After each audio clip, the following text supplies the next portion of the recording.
अगर कोई हक की लड़ाई लड़ने आएगा तो मेरे जैसे लाखों लोग आएंगे उनकी मदद करने के लिए। देखो, मेरे दो पक्ष हैं। मैं उन सभी लोगों का धन्यवाद देता हूं जिन्होंने इस लड़ाई में समर्थन किया। ये लड़ाई किसी पार्टी की नहीं है, किसी जाति की नहीं है, किसी धर्म की नहीं है। ये लड़ाई इंसाफ की है और जिनका जमीन जिंदा होगा वो इंसाफ की लड़ाई में उनको बुलावे नहीं भेजे जाते।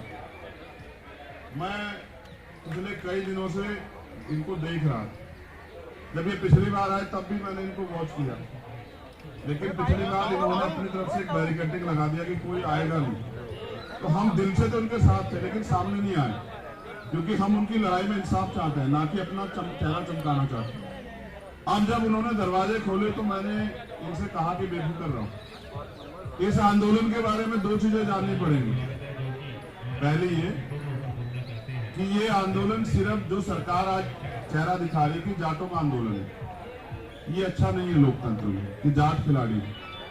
अगर आज ये जाट खिलाड़ी हैं तो कल इन्हीं जाट खिलाड़ियों के जब ये गौरवान्वित करे देश पे, तब भी तो आप तालियां पीट रहे थे, तब कुछ क्यों नहीं हुआ।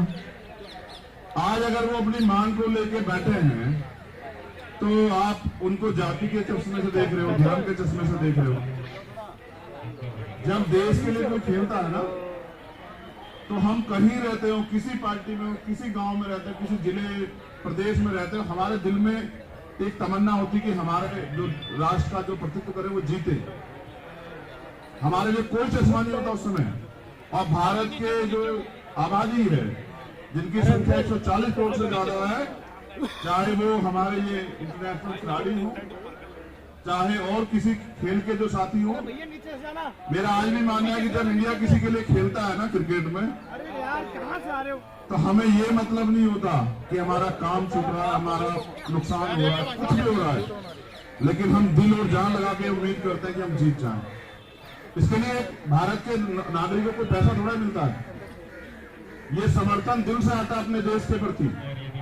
देखो, मैं इनसे भी कहना चाहता हूं, पहले इनसे स्पेशली कहना, ये बहादुर लोग रोते नहीं है। तुम्हारी आंखों के आंसू हमें कमजोर कर रहे हैं। तुम मत रो, तुम आंसू मत बहाओ।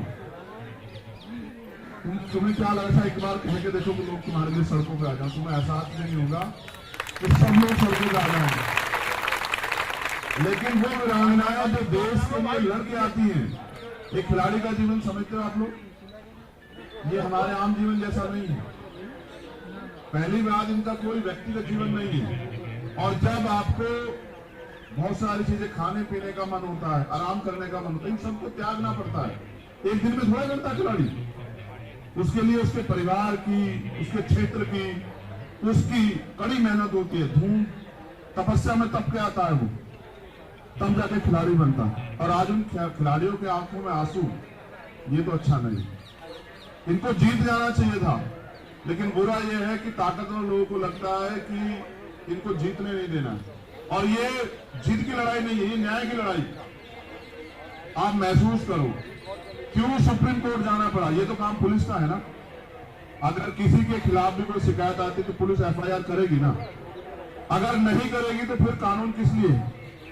हम एक लोकतांत्रिक देश में रहते हैं, अनेक पार्टियां, अनेक जातियां, अनेक धर्म है, लेकिन लोकतंत्र की खूबसूरती यह है कि आलोचना भी हो, विरोध भी हो, समर्थन भी हो और संघर्ष भी हो। जब वो अच्छा काम कर रहे थे, खिलाड़ियों ने उनका बढ़ चढ़ के समर्थन किया, कभी विरोध नहीं किया। आज जब वो गलत कर रहे हैं तो उनका विरोध हो रहा है। नैतिकता तो ये कहती है कि जिस व्यक्ति पे आरोप है उसको खुद पर से इस्तीफा देना चाहिए। देखो, मैं वकील भी हूं और हमने बहुत सारे मामले देखे, बड़े से बड़े मामले। मैं स्पष्ट कर देता हूं, ये लड़ाई किसी जाति के प्रति, किसी जाति की नहीं है। दोबारा कह रहा हूं, ये लड़ाई हमारे देश के गौरव, हमारी बहनों की, बच्चियों की, भाइयों की और उन ताकतवर लोगों से है जो नहीं चाहते कि बेटियां देश पे गौरव करें। देखो, यहाँ हरियाणा के ज्यादा लोग मुझे दिख रहे हैं, खाप के सम्मानित लोग भी, हमारे नेतागण भी।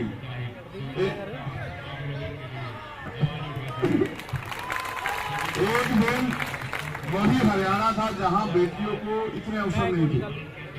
आज का हरियाणा है जहां बेटियों के नाम से हरियाणा की पहचान होती है। मैंने तो देखा, ओलंपिक में बेटियां मेडल लेके आई, सारे बेटे कमजोर पड़ गए, पढ़े नहीं पड़े।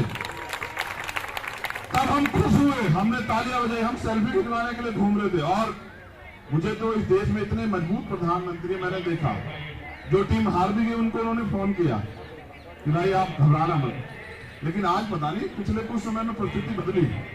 आज वो बेटियां यही बैठी है उनसे कुछ गज की दूरी पे, आज आवाज नहीं जा रही है, आज आवाज नहीं जा रही। देखो पिछले कुछ समय में बहुत कुछ बदला, इस बात पे गहराई से सोचो आप।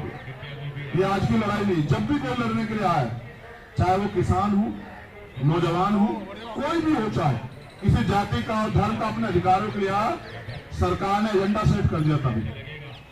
अब बजरंग के साथ एक अच्छी बात यह है, आप ऐसे फोन करो या ये आपको फोन करे तो ये कहेगा सीधा एकदम छुपते कहेगा राम राम जी। अब इसको कैसे आप एजेंडे में सेट करोगे? आप इसको मुसलमान कहोगे, आप इसको खालिस्तानी कहोगे, आप इसको धर्म विद्रोही कहोगे, आप इसको टेररिस्ट कहोगे, क्या कहोगे? यहां सरकार आके फंस जा रही, वरना सत्ता ये यहां बैठने नहीं देते। ये तुम दमदार लोग हो भाई।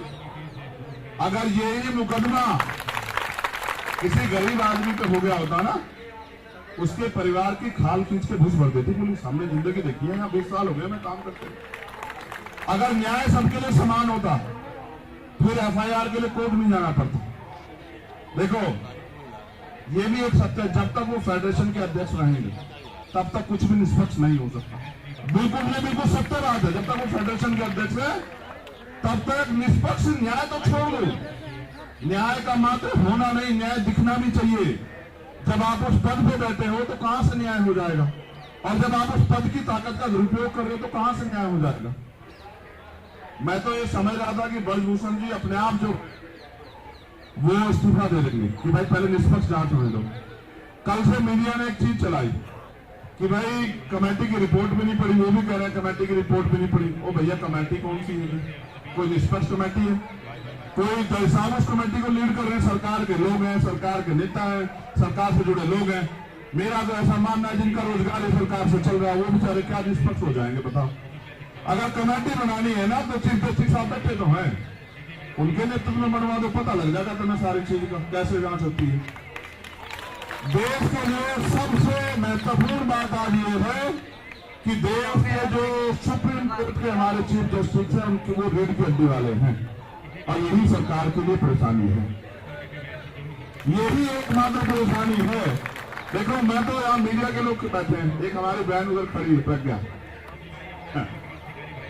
मैं तो ये कहना चाहता हूँ सुप्रीम कोर्ट के चीफ जस्टिस साहब से भी कि गरीब आदमी सुप्रीम कोर्ट नहीं पहुंच पाता, आपको उसको सरल बनाना चाहिए। 2-3 लाख रुपए नहीं है लोगों के पास कि लोग सुप्रीम कोर्ट आ जाए, जबकि वो न्याय का सबसे बड़ा मंदिर है। अगर कमेटी बनानी है और ब्रजभूषण जी भी सुनेंगे मुझे तो कमेटी बनवा दीजिए ना चीफ जस्टिस साहब के नेतृत्व में, हम भी मान लें। और हम तो क्या कह रहे हैं, हम तो निष्पक्ष जांच की बात कर रहे हैं। निष्पक्ष जांच तब होगी जब ब्रजभूषण जी इस्तीफा दे दें।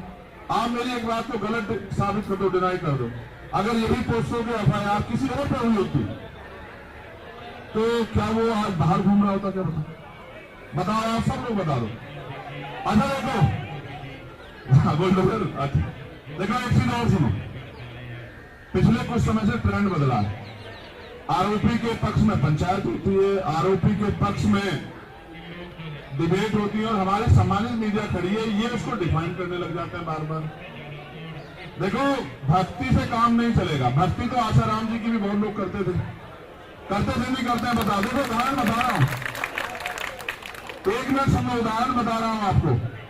जब तक उन पे कोर्ट का फैसला नहीं आया, जो लोग उनको आराध्य मानते थे उनको पूछते थे, मैं पूछते नहीं पूछते। जब कोर्ट का फैसला आया तभी तो पता लगा ताकतवर है तो क्या अपराध नहीं कर सकता है? क्या धर्म का चोला उड़े तो अपराध नहीं कर सकता? कर सकता है। हरियाणा के लोग तो राम रेंज के गवाह हैं, बताओ। आप इस बात को नोट करो। देखो पैरोल मिलती है, सब कुछ मिलती है, आम आदमी को दिला दो पैरोल। ये क्यों है?